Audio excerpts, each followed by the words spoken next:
며칠씩 지속되기도 했던 중세시대의 토너먼트. 전국의 기사들이 명예를 드높이기 위해 가문의 문장을 앞세워 경기에 참가했습니다.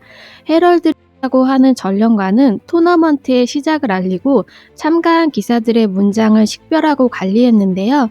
여기서 헤럴드리라고 하는 문장학이 유래됐습니다. 문장은 소유자의 정체성과 권위를 나타내는 상징으로 단순한 그림이 아닌 특정 규칙과 의미를 가지고 발전했기 때문에 이러한 문장학을 공부하는데 평생을 바친 사람들도 있을 정도로 깊은 역사와 정교한 체계가 있습니다. 중세 초기, 기사들이 얼굴까지 전부 가리는 헬멧을 쓰기 시작하면서 서로를 식별하기 위해 방패나 겉옷에 자신만의 상징을 그려넣기 시작했습니다. 문장을 상징하는 코트 오브 암즈라는 단어는 여기에서 유래되었습니다. 초기의 문장은 단순한 디자인이었고 단순함과 과감함 덕분에 전장에서 더욱 눈에 띄었습니다. 문장은 대개 방패 모양의 바탕에 책상, 도형, 동식물 등 상징적 이미지를 배치하여 구성되는데요. 이런 디자인은 각각 특정한 의미를 담고 있으며 이를 통해 문장의 주인이 누구인지, 어떤 가치나 업적을 대표하는지를 알 수 있습니다. 문장은 전장에서 자신이 싸우게 될 상대가 누구인지 파악하는 데도 용이했습니다. 리처드 1세의 3마리 사자나 흑태자의 검은 방패는 싸우기도 전에 적을 두려움에 떨게 만들었습니다. 이런 문장은 중세 토너먼트에서 빛을 발했습니다. 토너먼트는 단순한 스포츠나 오락이 아니라 기사들이 가문의 명예를 드높이는 기회였기 때문에 문장은 대중 앞에서 자신의 가문과 업적을 자랑할 수 있는 상징적인 도구로 활용되었습니다.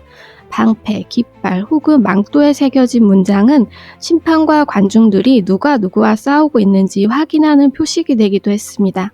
또 이런 토너먼트에는 왕실 인사들과 많은 귀족들이 관중으로 참석했기 때문에 문장은 그들의 가문을 홍보하는 중요한 수단이었습니다. 토너먼트 기간 동안 기사들은 자신들이 묶는 여관 밖에 문장을 걸어두는 관행이 있었는데요. 이는 자신의 가문을 홍보하고 동맹관계에 있는 가문들이 함께 머물며 그들의 연대관계를 표시하는 기능을 하기도 했습니다. 이런 관행은 유명한 기사들이 머물렀다는 사실 때문에 여관을 홍보하는 데도 도움이 되었습니다. 이러한 문장들은 나중에 그대로 여관의 간판이 되기도 했습니다. 이런 현상은 영국과 프랑스에서 두드러지는데 영국에서 오래된 술집 중 다수가 문장의 고전적인 상징인 레드라이언, 로즈앤크라운, 화이트호스와 같은 이름을 가진 이유입니다. 문장들은 가문이 큰 업적을 세우거나 결혼처럼 다른 가문과의 동맹이 생길 경우 조금씩 추가되며 점점 정교해졌습니다. 중세 후기에 들어서면서 점점 문장의 역할은 중요해졌고 왕으로부터 수여받거나 승인을 받아야 했습니다. 업적을 세워 문장을 수여받은 예는 많이 있는데요. 1600년대 잉글랜드에선 왕당파와 의회파의 갈등이 극에 달해 있었습니다. 결국 찰스 1세가 처형당하고 그의 장남 찰스 2세는 얼마 남지 않은 왕당파를 이끌고 재기를 꿈꿨지만 1651년 올리버 크로멜이 지휘하는 우스터 전투에서 대패하고 말았습니다. 그는 즉시 반역자로 선포되었고 무려 1000파운드의 현상금이 걸렸습니다. 잡히면 사형이 확실했고 그를 도와주는 자들 역시 반역자로 처형될 것이 분명했습니다. 잉글랜드군의 철저한 수색을 피하는 동안 찰스 2세는 시골 사람들이나 하급 귀족들의 도움을 받아 몸을 숨겼는데요. 그중 제인 레인이라는 왕당파였던 평민 가문의 젊은 여인이 있었습니다. 그녀는 찰스 2세를 자신의 하인으로 변장시키고 그를 탈출시키기 위해 수색대의 코 바로 앞을 지나쳤습니다. 하인역에 익숙치 않았던 찰스 2세 덕분에 여러 번 발각과 체포의 위험이 있었지만 그때마다 그녀의 재치와 침착함 덕분에 찰스 2세는 무사히 나라를 빠져나갈 수 있었습니다. 약 10년 후인 1660년 잉글랜드의 왕권 복고가 이뤄지자 찰스 2세는 잉글랜드의 왕위에 올랐습니다. 그는 과거에 자신을 도와주었던 제인 레인에게 1000파운드의 연금을 포함해 많은 선물을 주었으며 왕실의 상징인 3마리의 사자를 문장에 추가할 수 있는 권한을 주었는데 이는 평민 가문으로서는 상상도 할 수 없는 영예였습니다. 레인 가문은 왕실 문장을 사용할 수 있는 유일한 평문 가문이었습니다.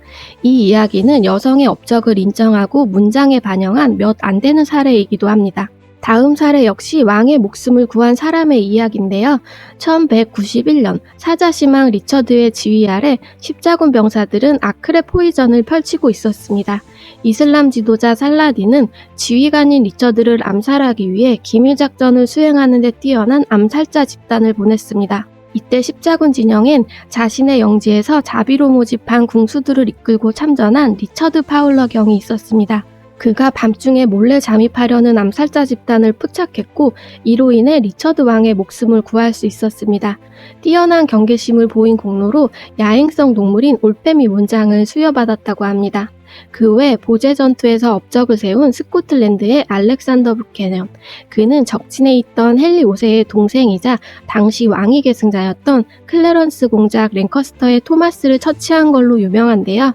그가 클래런스의 피 묻은 헬멧을 들어올리자 잉글랜드군은 전의를 상실하고 도망쳤다고 합니다. 뷰캐넌 가문의 문장엔 랭커스터 가문의 장미가 있는 왕관을 높이 든 손이 있습니다. 또 스코틀랜드의 왕 로버트 1세가 임종을 맞이할 때 십자군 전쟁에 참가하지 못한 속죄의 의미로 자신의 심장이 전장에 보내지기를 원했습니다. 이 임무를 맡았던 스코틀랜드의 명장 제임스 더글라스는 왕의 심장을 가지고 전장에 나가 싸우다 전사했습니다. 더글라스 가문의 문장에는 조상의 의무에 대한 헌신을 기리기 위해 심장을 상징하는 하트가 새겨졌습니다. 이런 방식으로 문장들이 만들어졌기 때문에 후손들은 가문의 문장을 자랑스럽게 여길 수밖에 없었겠죠. 이렇게 성을 함락하거나 성공적으로 방어했다면 문장에 성이나 탑이 들어가기도 했으며 항해 전통이 있는 가문은 닻을 문장에 넣었는데요. 섬나라인 영국에선 닻은 흔하게 사용되는 상징이었습니다.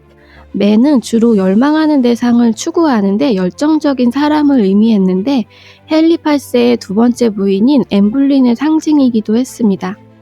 헨리 8세는 그녀와 결혼하기 위해 이혼을 허락하지 않는 카톨릭 로마와 단절하고 나라의 종교개혁을 단행해 오랫동안 잉글랜드에 분란을 일으켰는데요. 엠블린은 왕비가 되었지만 헨리 8세에게 후계자를 안겨주지 못했고 결국 여러 가지 제명으로 처형당했습니다. 배지 또한 문장과 비슷한 역할을 했는데요. 문장을 간소화하거나 문장의 심볼을 단순하게 차용하기도 했습니다.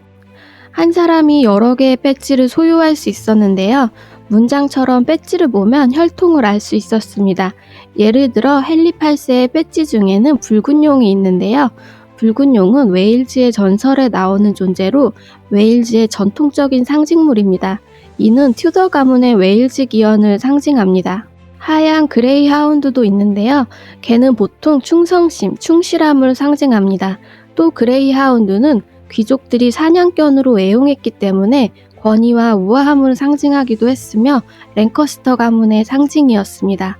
튜더 장미는 튜더 왕조의 대표적인 상징으로 현재도 영국 왕실의 상징으로 사용됩니다. 헨리 7세 시대에 요크가와 랭커스터 가문이 왕권을 둘러싸고 약 30년 동안 전쟁을 벌였는데요. 두 가문의 상징이 장미였기 때문에 장미전쟁으로 불립니다. 결국 보스워스 전투에서 승리한 헨리 7세가 왕권을 차지하고 화합을 위해 요크가의 엘리자베스와 결혼했습니다. 튜더 로즈는 두 가문의 화합을 상징합니다. 황금 격자창은 보호와 방어를 상징하며 왕권의 안정성과 견고함을 나타냅니다. 보퍼트 가문의 상징이기도 했는데요. 보퍼트 가문은 랭커스터 가문과 혈연으로 얽혀 있으며 장미전쟁 동안 랭커스터 편에 서서 싸운 주요 세력으로 튜더 왕조의 창립에 기여한 가문입니다. 튜더 로즈와 성류가 합쳐진 배지는 첫 번째 부인인 아라곤의 캐서린과의 결혼을 나타냅니다. 성류는 캐서린 가문의 상징이었으며 다산과 풍요를 상징합니다. 하지만 둘의 결혼이 파경에 이르면서 이 배지는 점차 사용되지 않았습니다.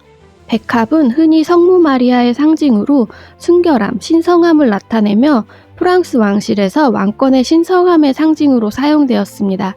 파란 바탕에 금색 백합인 프랑스의 이 상징은 에드워드 3세 시대의 잉글랜드 왕실 문장에 추가되는데요. 1328년 프랑스의 샤를 4세가 후계자 없이 사망하자 모계를 통해 프랑스 왕실과 연결되어 있던 잉글랜드의 에드워드 3세가 프랑스 왕권을 주장하면서 이 문장을 자신의 문장에 추가했습니다. 백년 전쟁 기간 동안 이 백합은 프랑스 왕권에 대한 정통을 주장하는 상징적 요소로 기능했습니다. 문장은 여러 가지 요소로 구성되는데요. 명칭이나 체계는 시대별 지역별로 많은 차이가 있을 수 있습니다. 문장학은 크게 세 가지 문화적 그룹으로 구분하는데 프랑스, 잉글랜드의 갈로 브리튼, 신성 로마 제국과 독일, 러시아 등의 게르만 노르딕, 그리고 스페인이나 포르투갈 등의 라틴 그룹이 있습니다. 기본 바탕을 구성하는 실드는 시대와 지역에 따라 다양한 모양이 있는데요. 문장학에서 에스커천이라고 하며 문장의 핵심 요소로서 상징적 의미를 담는 공간으로 사용됩니다. 여성의 경우는 마름모 모양의 문장을 사용하기도 했습니다. 쉴드에는 전통적으로 붉은색, 검은색, 파란색, 녹색, 보라색이 사용됐습니다. 그 외 금이나 은 같은 금속 색상, 또 귀족들이 즐겨 입었던 담비나 다람쥐의 모피 패턴이 사용되기도 했다고 합니다. 각 색상에는 의미가 내포되어 있는데요. 예를 들어 붉은색은 전사와 귀족의 색이었으며 파란색은 진솔함과 성실함을 나타내기도 했습니다. 문장에는 단순하고 굵은 선으로 강렬한 대비색을 사용해 기억하기 쉽고 강렬한 인상을 줄 수 있었습니다. 문양에 사용되는 색상은 바탕색과 확연히 대비되어 보여야 하기 때문에 금색 바탕에 은색이나 파란 바탕에 녹색처럼 묻히는 색은 사용되지 않았으며 금속색과 컬러 조합으로 사용되었습니다. 각 문양마다 상징과 명칭이 있는데요. 쉐브론은 집의 지붕 모양에서 유래됐으며 보호와 안정을 상징합니다. 교회나 요새를 건설하거나 충실히 봉사한 사람에게 수여되기도 했습니다. 또 훈장이나 공적을 뜻하기도 하며 현대 군대에서도 계급을 나타내는 디자인으로 사용되고 있습니다. 방패를 가로지르는 대각선 막대는 일반적이진 않지만 종종 사생아에게 내려지는 문양이었습니다. 이것은 불명예의 표시라기보다 단순히 정식 후계자와 법적 자격이 없는 사람을 구분하기 위한 것이었습니다. 반대로 잉글랜드의 왕세자들은 3개의 띠가 있는 은색 라벨을 추가하여 왕위 계승자임을 표시했습니다. 이렇게 지역별로 조금씩 다를 수 있지만 문장의 표식으로 장남이나 신분을 구별하는 관습이 있기도 했습니다. 차지라고 하는 상징물에는 동물이나 십자가, 별 같은 도형이 하나 있거나 반복적으로 들어갈 수 있습니다. 보통 사자는 용기를 나타내며 독수리는 권력을 상징합니다. 용이나 유니콘, 그리핀 같은 상상의 동물이 들어가기도 했습니다. 방패 위에는 투구가 소유자의 신분을 나타내고 있는데요. 닫힌 상태로 옆을 향하고 있으면 상류층이나 젠트리 계급이며 열려진 상태의 정면을 바라보는 헬멧은 소유자가 기사임을 의미합니다. 방패는 양옆에서 서포터라고 불리는 동물이나 인물이 지지하고 있으며 가문이나 왕실의 모토가 적혀 있습니다. 현재 영국 왕실의 문장을 예로 들면 방패의 4분면 중 3마리의 사자는 전통적인 잉글랜드의 상징이며 현재 영국 축구협회와 축구 국가대표팀의 엠블럼이기도 합니다. 서 있는 붉은 사자는 스코틀랜드의 상징입니다. 파란 바탕의 금색 하프는 아일랜드를 표현합니다. 방패를 둘러싼 띠에는 이를 나쁘게 생각하는 자에게 불명예가 있기를 이라는 뜻입니다. 방패 위 헬멧과 왕관, 사자는 모두 왕실의 권위와 힘을 상징합니다. 방패는 두 동물이 양쪽에서 지탱하고 있는데요. 왼쪽의 사자는 잉글랜드의 상징이며 오른쪽의 유니콘은 스코틀랜드를 의미합니다. 유니콘의 목에 감긴 쇠사슬은 잉글랜드와 스코틀랜드 간의 연합을 상징한다고 합니다. 하단에는 각각의 지역을 상징하는 식물인 튜더 장미, 엉겅키, 클로버가 하나로 엮여 있으며 신과 나의 권리라는 뜻의 모토가 하단에 적혀 있습니다. 현재 영국에서는 문장이 여전히 법적 효용성을 갖고 있습니다. 왕립 문장원은 문장의 등록 및 관리 임무를 맡고 있으며 권한 없는 문장 사용은 법적 처벌을 받을 수 있습니다. 반면 프랑스는 혁명 이후에 문장에 대한 인식이 크게 바뀌었습니다. 문장은 권력과 상류층의 상징이었기 때문에 혁명가들은 문장을 구체제의 잔재로 간주했습니다. 혁명 세력은 귀족 계급의 특권과 상징을 없애기 위해 문장 사용을 금지하거나 문장이 새겨진 장식물, 방패 같은 물품들을 파괴하기도 했습니다.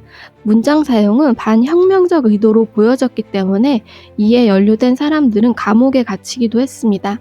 때문에 오늘날 프랑스는 문장 관련 기관이 있기는 하지만 역사적 유물을 보존 관리하는 차원의 역할을 하고 있습니다. 이렇게 문장은 단순한 장식 이상의 역할을 해왔으며 나라의 역사적 경험이 어떻게 반영되어 왔는지 알 수 있는 상징물입니다.